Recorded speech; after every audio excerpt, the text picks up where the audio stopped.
Olá pessoal, fazer uma resenha aqui desse livro. Finalmente consegui terminar de ler um livro, gente. Eu tô com a meta de ler livros nesse 2000 que eu não li ano passado, ler esse ano, porque eu aquela pessoa que lia 14 livros por mês. Vamos não? Era muito livro que eu lia, né? Mas dessa eu consegui, agora já vou para outros livros que eu tenho para ler. Tem outros livros para ler. Inclusive da autora Jo Ramos, que ela me deu alguns livros que nós teve aqui no Salão do Livro em Newark. O livro é Como Você Está? Todos Desaparecem com o Tempo. É da Zelle Books, que é a livraria editora dela. www.zellebooks.com.br. Tem também lá no Instagram da Jo Ramos, e tem também da editora dela. E o livro está falando sobre a época, daqueles anos tristes, né, da pandemia. Por exemplo, tentar explicar um planeta em surto não é das tarefas mais fáceis. Talvez exija de nós um olhar benevolente e acolhedor que deixe de lado críticas estruturais e metódicas. Sim, há uma forma de olhar em um recorte temporal desta civilização que isso se faz necessário. As vozes são mais fortes que as estruturas banais de observação e análise estrutural de uma sociedade. E este tempo é agora, é hoje, tendo isso em vista que essas vozes se tornam gritos e por mais que se tente não ouvi-las, fica cada vez mais inapropriado, inadequado e fora do eixo não fazê-lo. Dito isso, deixo-me surpreender e levar por cada palavra de agonia lida neste livro. Me debruço sobre elas para garantir que elas serão acolhidas e guardadas como prova de um tempo de dor e de sofrimento, no qual todos nós estamos, de alguma forma, ali representados. Aqui a Aurélia, né, que fala, né? Ela escreveu aqui, falando sobre o livro. E o título é Como Você Está? Todos desaparecem com o tempo, não é? Apresentação, a Clea está falando, a mesma coisa que está escrito lá. Foi escrito em primeira edição 2022. Tem a ficha aqui do livro, né? Quem fez a capa, a produção gráfica, diagramação, Bianca Teodoro, revisor Ian Versosa. Editora e produtora editorial, Jo Ramos. É uma grande escritora, viu, gente? A Jo Ramos. Ela escreve muito sobre a violência da mulher, né? Violência doméstica. Ela tem um trabalho também lá no Rio de Janeiro, né? Nas comunidades cariocas. Ela mora em Copacabana, mas ela está sempre lá com esse trabalho, distribuição de cesta básica, distribuição de livros. Quem quiser escrever, ela dá uma ajuda lá também para o pessoal da comunidade para escrever, né? É muito legal. Tem um projeto Jovens Escritores. Olha, aí tem a apresentação, aí tem as pessoas, né? Agora, não sei se isso aqui são pessoas que falaram sobre depoimentos sobre a pandemia, ou se são ela mesma que criou os personagens fictícios. Então, primeiro vai ter a Antônia. Olha, Antônia. E eu achei bem interessante esse primeiro aqui, que ela fala. No meio de um conflito gigantesco entre ciência e economia, você optaria por qual caminho? Foi triste, dantesco e inesperado o que aconteceu em 2020. Estamos em uma grande catástrofe mundial e vejo milhões de pessoas com máscaras, luvas, proteções de acrílico nos olhos, corpos cobertos por tecidos impenetráveis, rostos desesperados, cansados de travar uma luta em glória. Sim, não há vencedores nessa luta. Só sobreviventes. Como sobrevivente, posso te adiantar que talvez a morte teria sido o melhor caminho. O descanso, a paz que permeia em todos os rostos de mortos dentro de caixões, sempre me reconfortou. Lembro da morte de uma amiga que se matou nos anos 90. Cheguei no cemitério e naquela época podíamos passar a noite com nossos mortos. Ajeitando as flores do caixão, arrumando o cabelo deles, passando a mão nas suas testas para ter certeza que estavam mortos. Podíamos sim. Naquele dia, no enterro da minha amiga que havia se matado, se jogando de sua janela no pátio frio da noite, Passamos a maior parte do tempo sozinhas. Os amigos saíram para beber no boteco no fim da rua e ficamos nós duas ali. Uma situação, né, gente? Na noite fria, sem som, sem ruído, duas mortas, uma na vida, outra na morte. Ela estava muito bonita, não parecia que teve o corpo estelado de uma altura de 9 andares. A pele brilhava e os cabelos sedosos, pretos, estavam loucos para cair na testa. Mas não tinha força para isso. Foi uma noite longa. Fiquei imaginando o que a tinham levado àquele gesto. Como são gelados os mortos? Eu insisti em passar a mão na testa dela. Não sei bem porquê. Tive esse mesmo sentimento quando uma tia minha morreu. 30 anos depois, o gesto se repetia. O silêncio dos mortos e o rosto adormecido para sempre. Talvez queremos dizer algo, nos alerta sobre nossa finitude e nos prepara para um capítulo de nossa vida que não veremos, mas sabemos que vai acontecer. 2020 é como se não existisse. Era para ser diferente. Tantos planos adiados, tantas vidas ceifadas, assim, sem explicação nenhuma. Uma limpa na terra com mais de 300 mil mortes. Uma economia destruída e um novo mundo surgindo, se é que podemos falar de novo. Estamos mais para a idade da pedra, sem vacina, sem remédio, sem cura. A fragilidade nossa de cada dia agora patenteou nossa dor, cravou a marca na alma de todos que passaram por essa experiência terrestre. Acho que eu vou ler esse capítulo todo aqui de Antônio, que eu achei o mais interessante, o primeiro capítulo. São vários relatos, né? Estamos ainda sob a pressão de descobrir uma forma de viver com tudo isso, procurando o caminho, batendo nas portas invisíveis das casas vazias onde antes existia alegria, risadas e até um pouco dessa tal felicidade. Eu espero que a Azul Ramos me dê licença poética aqui para ler esse capítulo aqui do livro e falar sobre o livro, tá? Eu não esqueci de pedir pensão para ela. Não sei se vai dar direitos autorais aqui no vídeo, eu vou ter que tacar no Instagram, qualquer coisa. Vou falar para ela. Alardeada por muitos, experienciada por poucos. Objeto de desejo da humanidade, perseguição implacável nas nossas cabeças. Desejo irrealizável.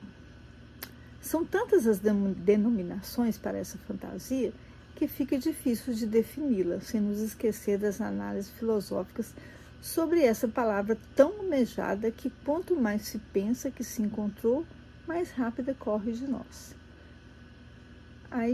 A vida de desafios desumanos inexplicáveis, e nenhuma das teorias já lida nos aponta o norte, quando muito nos coloca nas encruzilhadas, dia sim, outro também. O vazio que vivemos nesses dias pandêmicos arrasta nossas almas para o limbo da natureza humana. Sem nenhum constrangimento, sem piedade e com muita brutalidade. Naqueles meus dias, em cemitérios, pude observar e quase apalpar os espíritos dos que tinham partido, como se eles se prostrassem ao lado do caixão e observassem seus próprios corpos, cobertos de flores, véus e lágrimas, imaginando como ficariam todos depois de sua ida.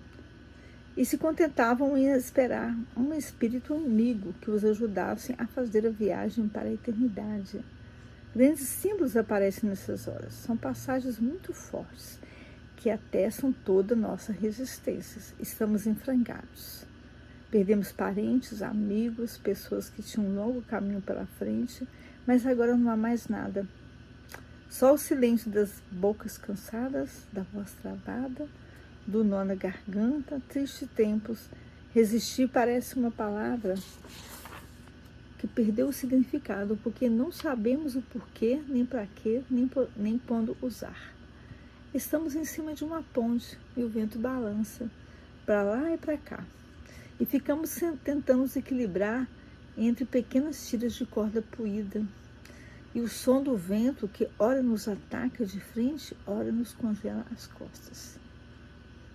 Dias passam e nem percebo em que dia da semana estamos. São dias de mortes e notícias devastadoras. E como o tempo pouco nos importa, quantos dias faltam? Faltam para quê? Fazer o quê? Não há nada a ser feito. É só um dia atrás do outro. Só contamos os mortos. Ainda assim, números imprecisos, dados pelo Estado, que desmorona junto aos corpos dos invisíveis. É só uma questão de tempo.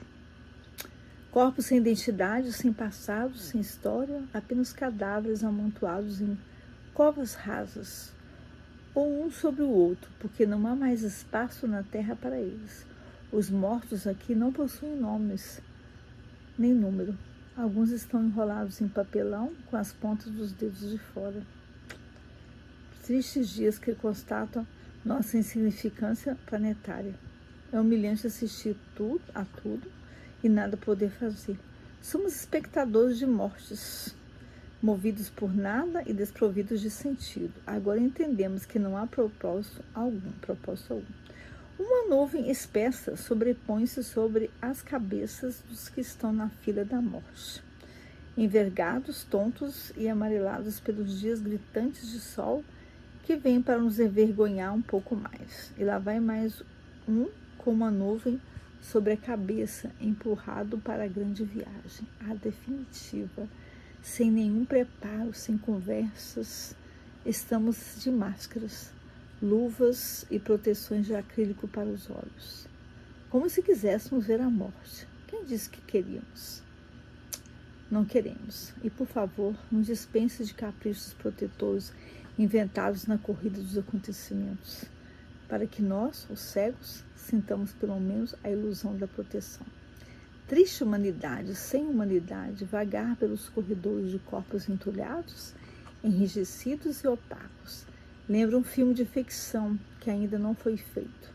Não há ficção que supere essa realidade de 2020. Nos primeiros raios de um amanhecer acanhado, me prostro sobre a janela e lá embaixo a fila está grande. Pessoas com máscaras e com roupas pretas se encaminhando para o calabouço. Muitos sabem, outros tentam não saber. Alguns fingem que não sabem. Como Hanley, o perplexo príncipe da Dinamarca, que fingiu-se de alucinado, dizendo-se: não estou louco de verdade, estou louco por astúcia.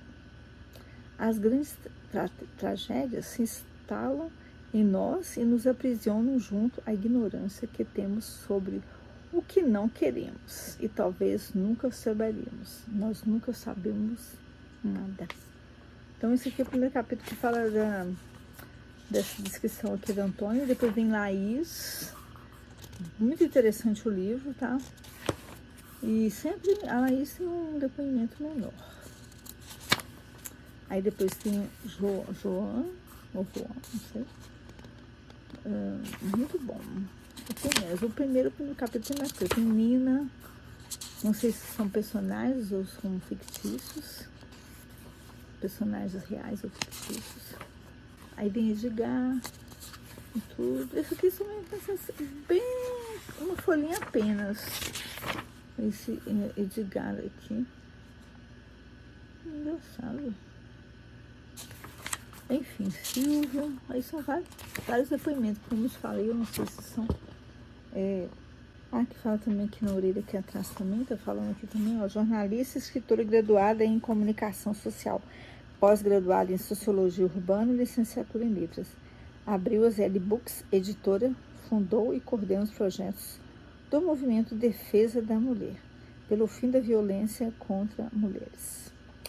Registrada na International Federation of Journalists, IFJ, e na Federação Nacional do Jornalista, FENAGE, Rio de Janeiro / Brasil, criou o Prêmio Literatura Clarice Lispector e os Salões de Livros de Nova York, Rio de Janeiro, Lisboa, Covilhã, Ilha de São Miguel, Portugal, Berlim, São Paulo, Paris e Montreal. Criou também a Academia de Letras da América Latina, a LAU, e o projeto Jovens Escritores, que já lançou 9 livros com textos de jovens do Brasil, Cabo Verde, Angola, Moçambique, Rússia, Ucrânia, São Tomé e Príncipe, Portugal, Guiné-Bissau e Estados Unidos. Livros lançados: Violência contra a Mulher, Dê um Basta, a Mulher e seus Direitos, A Silent War, Only Girl, Silêncio, Violência contra Ledone, A Vida em Frases, Sintomas, La Vie em Frases, Sintomas, Rio de Janeiro. Uma questão de políticas públicas. Como você está? Jaci no mundo dos livros. Uma menina nordestina. Então é bem interessante, gente, se você puder ler. Eu acho que vende na Amazon, se não me engano, mas você entra no Instagram da Jo Ramos e também no Facebook, aí qualquer coisa, se você tiver alguma dúvida, pode perguntar lá pra ela. Fala, pelo canal Raquel nos States, a sua amiga Raquel, e para saber onde eu encontro o livro para comprar. Se tem aqui, elas levam os livros geralmente no Salão do Livro da Europa, Estados Unidos, né, América Latina, divulgando o livro, os livros dos autores e também os livros que ela tem, né, e são vários, assim, escritores que ela leva, escritores que não têm, assim, oportunidade, né, de expor numa Bienal do Livro, esses bienais aí mais famosos, né, exposições mais famosas, e ela faz isso. Eu conheci ela aqui nos Estados Unidos, foi teve um evento na Igreja Católica São James, que era sobre a violência da mulher, e teve palestra dela, que tem um livro dela, né, sobre violência doméstica. Então é isso, é uma grande escritora, vocês podem procurar, depois eu vou ler mais livros dela, outros livros que eu tenho aqui, vou procurar fazer resenhas, tá? Resenhas sobre livros.